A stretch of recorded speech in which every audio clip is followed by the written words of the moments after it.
Bakit may 10 players na na-draft bago ang NBA MVP na si Shai Gilgeous-Alexander? Hindi pa ako nakakakita ng mas malaking pagkakamali sa kamakailang kasaysayan ng NBA.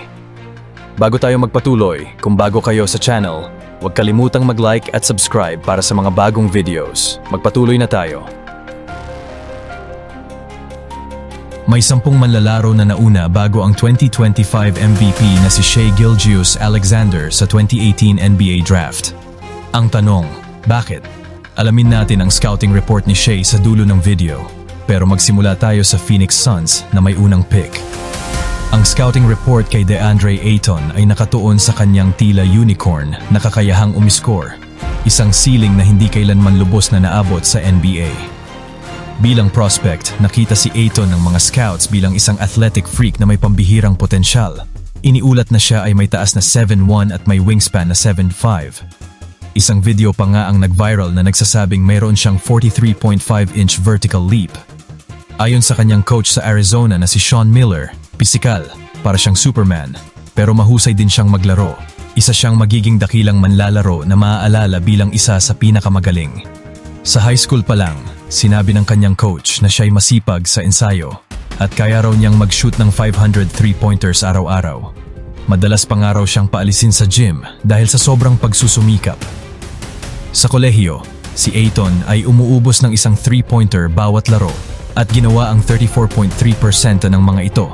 Dito nagmula ang unicorn label. Sa Arizona, nag-average siya ng 20.1 points, 11.6 rebounds, at nagtapos bilang ika-4 sa buong bansa sa offensive box score plus-minus, ikatlo sa offensive win shares, at ikalawa sa PER. Siya ay naging first-team All-American. Pinangunahan niya ang Arizona papuntang number 4 seed sa March Madness. Pero dito nagsimulang lumitaw ang mga bitak. Natalo ang Arizona sa unang round ng NCAA tournament at hindi na siya itinuturing na perpektong prospect. Maraming scouts ang nag-alinlangan sa kanyang depensa, ngunit inakala ng Suns na sila ay kukuha ng isang masipag at elite na offensive player. Ngunit sa NBA, ang tunay na problema ni Ayton ay lumabas, ang kanyang work ethic at kakulangan sa pag-unlad. Sa kanyang ikalawang season sa Phoenix, nag-average siya ng 18.2 puntos, 11.5 rebounds at 1.5 blocks, nakakatuwang simula. Pero ngayon sa kanyang ikapitong taon, at ngayon nasa Portland na siya, hindi lang bumaba ang kanyang stats. Natapos pa niya ang season na may negative box score plus-minus. Ito ay sa kabila ng pangako niyang magiging isang bituin sa Portland. Dominance. I'm bringing dominance. My name is Dominate. Pero hindi natupad ni DeAndre ang pangakong magiging isang dominanteng big man siya. Ganito rin ang kaso sa second pick ng Kings, si Marvin Bagley. Noong panahong yon, maraming nagsasabing dapat si Luka Doncic na ang kinuha sa halip na si Bagley. Ngunit ang Kings ay namangha sa isang prospect na sikat na sa recruiting circles simula pa lang middle school. Si Marvin Bagley ay tinuturing noon na hinaharap ng NBA. Sa high school, siya ang naging National Freshman of the Year at noong junior siya ang number 1 prospect sa buong bansa, lampas pa kay Zion Williamson. Pagdating sa kolehiyo, lalo lang lumakas ang hype. Tumalon siya ng isang taon, nilaktawan ang senior year sa high school at nag-reclassify para agad makalaro sa Duke, parang ginawa ni Cooper Flagg. Sa Duke, nag-average siya ng 21 puntos at 11 rebounds kada laro sa 61.4% shooting at dinala ang Duke sa Elite 8. Isa rin siyang first-team All-American at nanguna sa ACC sa PER, win shares per 48 minutes at points produced per game. Inihambing siya ng Bleacher Report kay young Kevin Garnett. Kaya naman kumagat sa hype ang Kings at kinuha si Bagley bilang number 2 pick sa halip na si Luka o Shai. Ngunit naging malinaw agad ang isang bagay. Si Bagley ay hindi team player at hindi rin meposendin sa asipag. Ang kanyang tagumpay sa high school at kolehiyo ay bunga ng kanyang likas na talento. Ngunit sa NBA, maraming big man ang matangkad at athletic. Hindi ito sapat. Kahit na umabot ng 14.9 puntos at 7.6 rebounds per game si Bagley bilang rookie, na tila promising noong una, hindi na talaga umunlad ang kanyang laro. Sa modernong NBA, bilang isang big man, kailangan mong maging shot blocker o marunong mag-dribble at tumira sa labas. Wala ni isa sa mga ito ang kayang gawin ni Bagley. At ngayon, nasa ika-4 na koponan na siya sa loob lamang ng 7 season. Ngayong taon, bumaba siya sa 4.4 puntos at 2.7 rebounds per game. Ang tawaging bust ay higit pa sa nararapat. Sa totoo lang, hindi kailanman dapat magkasama sa isang pangungusap ang salitang bust at pick number 3 na si Luka Doncic. Ang tanging dahilan kung bakit hindi siya naging number 1 pick ay dahil natakot ang mga scout sa kakulangan niya sa atletisismo. Kahit pa ngayon, habang si Shai ang MVP at ang kanyang koponan ay nasa finals, gumawa ako ng poll sa channel na ito na may 47,000 boto. Ang tanong, kanino mo gustong bumuo ng franchise, kay Shai o kay Luka? At nanalo si Luka sa botohan na may 64% ng boto. Bilang prospect, si Luka ay isa sa mga hindi mo dapat palampasin. Sa edad na 13, pumirma na siya ng 5 taong kontrata sa Real Madrid. Bago nito, nag-record siya ng 50-point triple-double sa championship game ng Lido de Roma tournament noong siya ay 12 taong gulang. Dahil dito, naging sensasyon siya sa Europe at sa edad na 16, naglaro na siya sa senior team ng Real Madrid. Pagkatapos, sa EuroLeague, ang pangalawang pinakamalakas na basketball league sa buong mundo, si Luka ang naging pinakabatang MVP sa kasaysayan sa edad na 19. Pinangunahan din niya ang Real Madrid sa championship at naging MVP ng Final Four. Sa season na iyon, hinangaan ng lahat ang kanyang passing, scoring, at clutch mentality.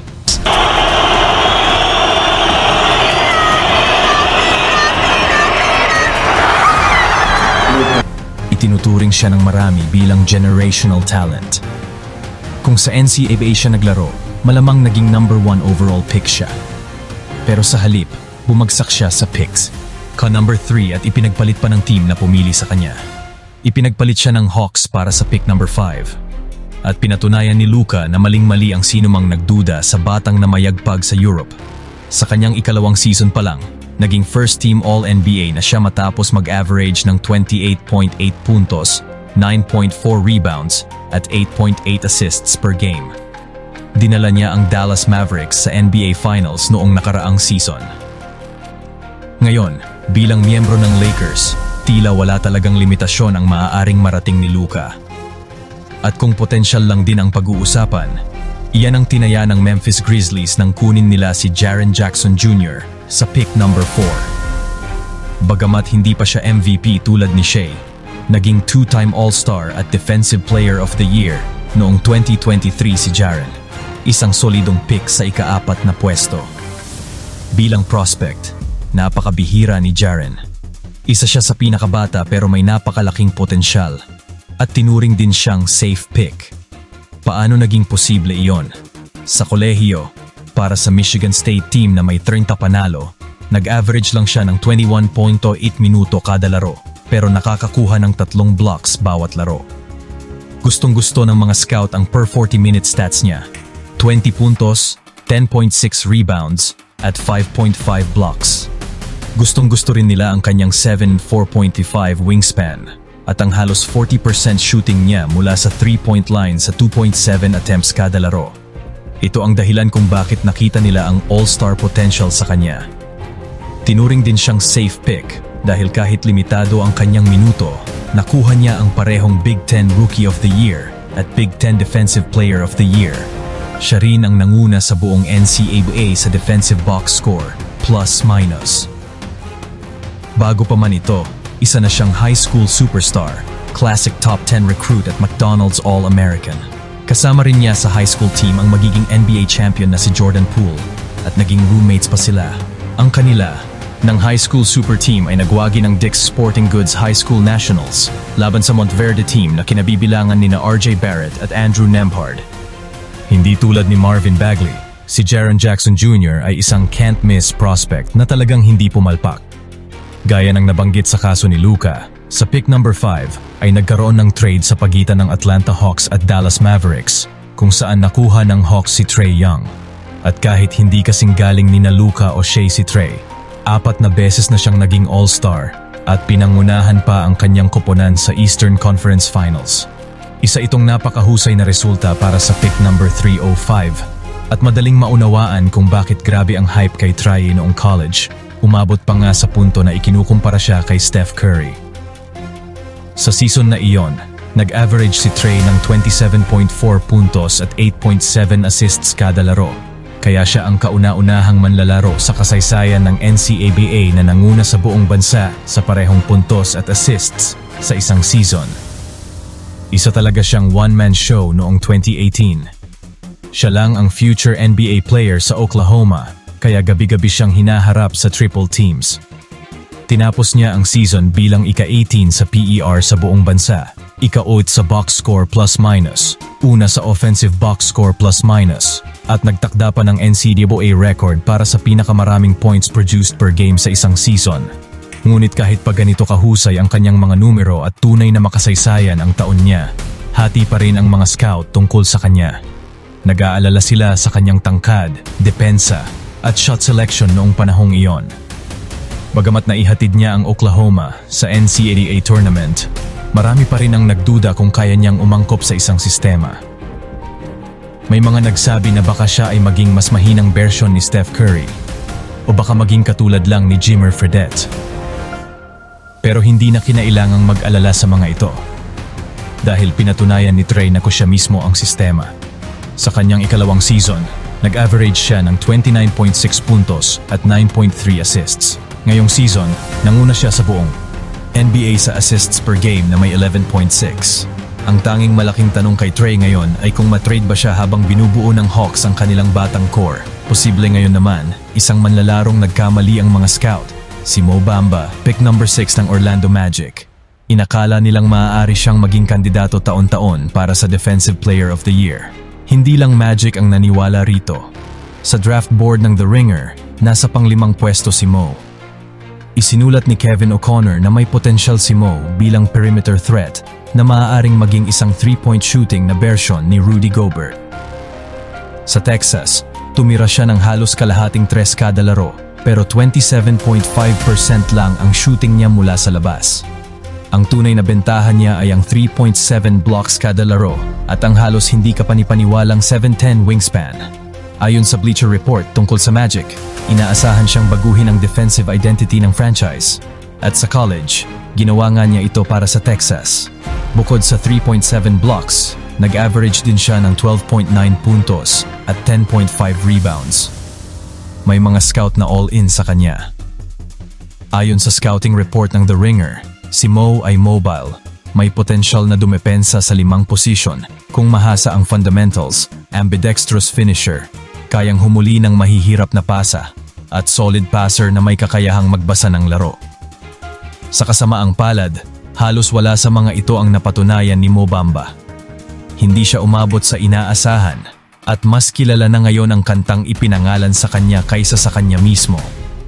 Ang kanyang pinakamahusay na season ay noong 2022, kung saan naging full-time starter siya at nag-average ng 10.6 puntos, 8.1 rebounds, at 1.7 blocks. Pero 22 lang ang panalo ng Magic noong taong iyon, at si Mo ay 48% shooter lamang bilang catch and dunk center. Ngayong season, 32 laro lang ang nilaro niya, at kasalukuyan na siyang nasa kanyang ika-5 koponan sa loob ng 3 taon. Madalas ding itinuturo na kahinaan niya ang instincts sa depensa, kakulangan sa effort, at ang kanyang drive na mag-improve. Nakakatuwa lang isipin na si Mo ay napalitan ng pick number 7 na si Wendell Carter Jr.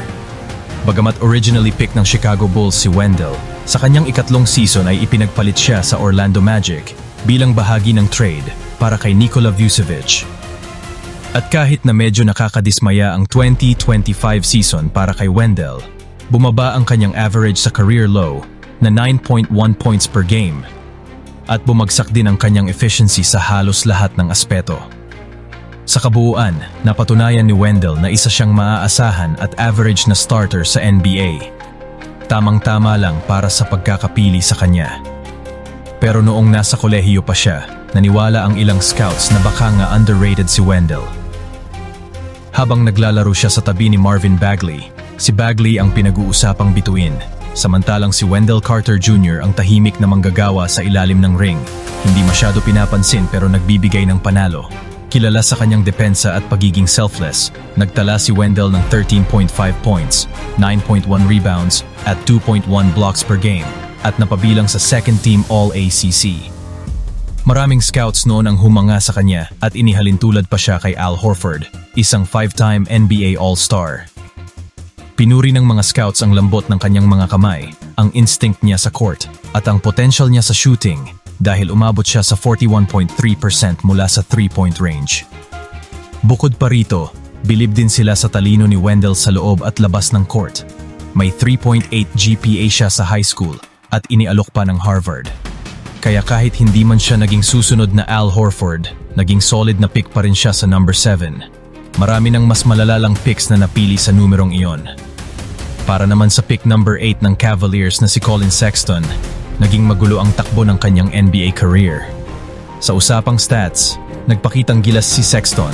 Umabot pa nga siya sa 24.3 points per game sa kanyang ikatlong season. Pero sa parehong season na iyon, mababa ang tingin sa trade value niya dahil tinuturing siyang stat padder na hindi nakakatulong sa panalo ng team. Pero sa Alabama, mukha namang may potential siyang maging franchise point guard. Nanguna siya sa scoring para sa Bama na may 19.2 points per game. Nanguna rin sa assists na may 3.6 at dinala ang team sa kanilang unang NCAA tournament appearance sa loob ng 6 na taon. Kilala siya bilang isang relentless attacker sa rim.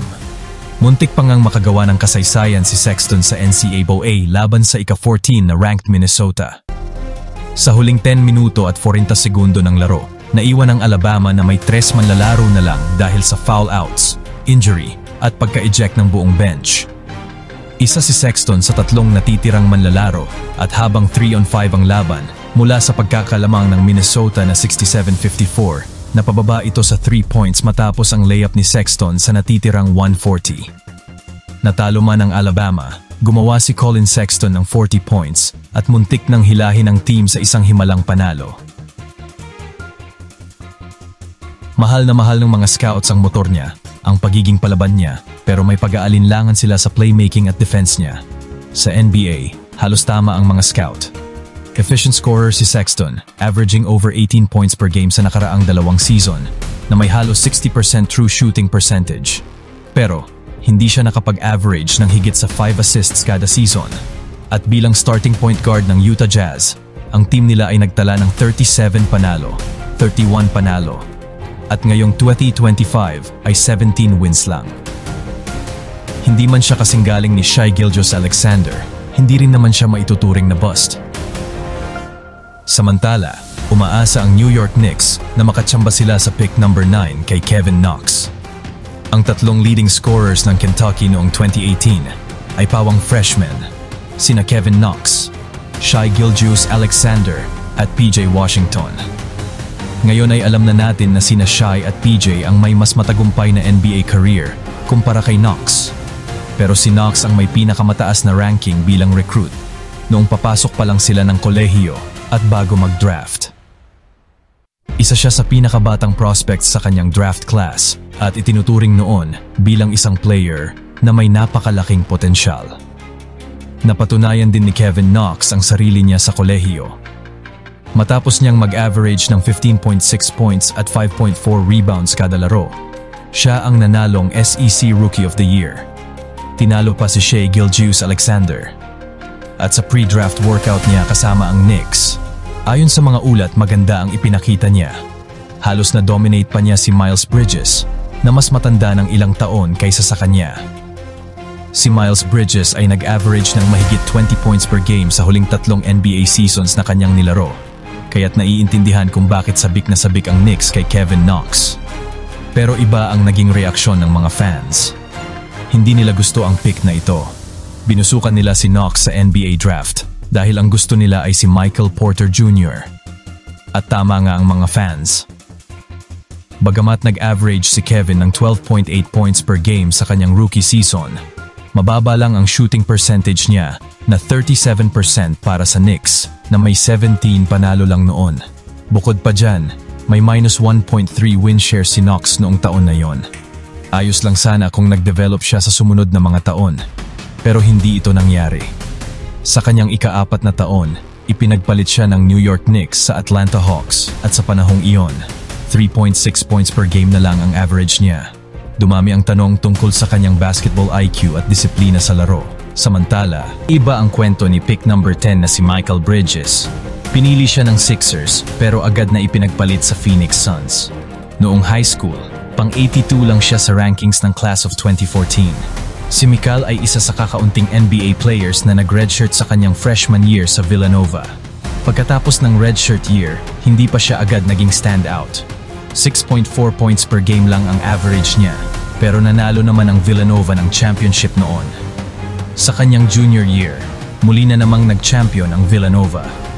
Pero sa pagkakataong ito, malaking bahagi na si Mikal ng tagumpay na iyon, na may average na 17.7 points per game. Napabilang siya sa third-team All-American. Ngunit, isang malaking pagkakamali ang ginawa ng Sixers. Matapos nilang piliin si Mikal, ipinagpalit nila ito kay Zaire Smith at isang 2021 first-round pick. Kahit pananay ni Mikal ay bahagi ng Sixers organization. Napansin ng mga scouts ang husay ni Mikal sa Villanova at tinawag siyang isa sa mga pinaka-safe na prospects sa buong draft. Akma raw ang laro niya sa modernong NBA bilang isang 3-and-D wing. Pero lampas pa sa inaasahan ang ipinakita ni Mikal. Nag-average siya ng higit 20 points per game sa isang season. Naging pangalawa sa Defensive Player of the Year voting noong 2022. At sa 2025, isa siya sa mga nagdala sa Knicks sa Eastern Conference Finals. Kaya kahit mas magandang pick sana si Shai Gilgeous-Alexander, lumampas pa rin si Mikal sa expectations bilang pick number 10. At ngayon, narito na tayo sa pinaka-pinag-uusapang pick. Number 11, kinuha ng Charlotte Hornets at agad na ipinagpalit sa Los Angeles Clippers. Si Shai Gilgeous-Alexander. At heto ang tanong, paano napababa ng ganito sa draft ang isang 6'6" point guard na naging SEC Tournament MVP? Sa high school, 4-star recruit lang si Shai, at 6 sa mga incoming freshmen ng Kentucky ay mas mataas ang ranking kaysa sa kanya. Nakakagju. Lat, pero kahit ganun, may potential si Shai, at nagsimula pa nga siya para sa World Team sa 2017 USA Hoops Summit, kung saan kalaro niya si Isaiah Hartenstein at si Lu Dort na galing sa bench. Ngayon, silang tatlo ay magkakasama na sa NBA Finals bilang bahagi ng Thunder. Ngunit sa kolehiyo sa Kentucky, sa dami ng fresh talent, 2 lang sa unang 15 laro ang nasimulan ni Shai. Pero pagkatapos noon, sinimulan niya ang huling 22 games. At siya ang naging go-to player ng team. Sa SEC Tournament, pinakita niya ang kanyang all-around game. 21 points, 6.7 assists, at 5 rebounds per game ang kanyang average. Sa championship game laban sa Tennessee, nagpakitang gilas siya ng 29 points sa 10 of 16 shooting upang makuha ang 5-point panalo. At sa NCAA Tournament, pinangunahan niya ang Wildcats patungo sa Sweet 16 habang nag-a-average ng 20.3 points, 6 assists, 6.3 rebounds, at 2.3 steals. Ang akala ko pa naman, gustong-gusto ng mga scouts ang mga March Madness stars. Sa totoo lang, niranggo ng The Ringer si Shai bilang ika-8 sa kabuuan, pero hindi talaga kumbinsido ang karamihan sa mga scouts sa kanya. Hindi raw sigurado kung madadala niya ang jump shot niya sa NBA, o baka kailanganin pa raw niyang baguhin ang forma nito, gaya ng ginawa ni Lonzo Ball. Hindi rin sila humanga sa kanyang athleticism. Madalas marinig ang linya na hindi sigurado kung may blow-by speed siya. Katulad ni Luka Doncic, mas pinagtutuunan ng pansin ng scouts ang mga kahinaan ni Shai at hindi pinapansin ang kahusayan at produksyon na ibinibigay niya sa Kentucky. Binaliwala rin nila ang malaking pag-angat niya mula sa pagiging 4-star recruit tungo sa pagiging college star sa loob lamang ng 1 taon. At kahit nasa Clippers na siya, ipinagpalit pa rin si Shai kasama ng napakaraming first-round picks para kay Paul George. Madaling magsabi sa huli. At totoo rin naman na hindi sana sumali si Kawhi Leonard sa Clippers kung hindi nangyari ang Paul George trade. Pero ang punto rito, kahanga-hanga ang pag-angat ni Shai. Mula sa pagiging duda ng marami noong high school hanggang sa kolehiyo hanggang sa maagang matrade sa NBA. Ngayon, siya na ang MVP ng liga. Pinapatunayan lang nito na hindi mahalaga kung sino ang nagdududa sa'yo. Ang mahalaga ay naniniwala ka sa sarili mo at handa kang magtrabaho ng todo. Dahil kung ganun ka, lahat ay posible. At hanggang dito na lang muna tayo. Maraming salamat sa panonood. Sana ay nagustuhan ninyo ang video natin ngayong araw. Kung bago ka sa channel, masaya kaming ma-welcome ka. I-subscribe mo na at i-turn on ang post notifications para hindi mo ma-miss ang susunod nating video. Kung nagustuhan mo ito syempre. At kung subscribe ka na, maraming salamat sa patuloy na suporta. Astig ka. Alam nating lahat yan. At gaya ng lagi naming sinasabi, ingat ka palagi, have an awesome day. At patugtog na natin ang musika. Salamat sa panonood. Kung nagustuhan nyo ang video, huwag kalimutang mag-like at subscribe para sa mga bagong videos. God bless sa lahat.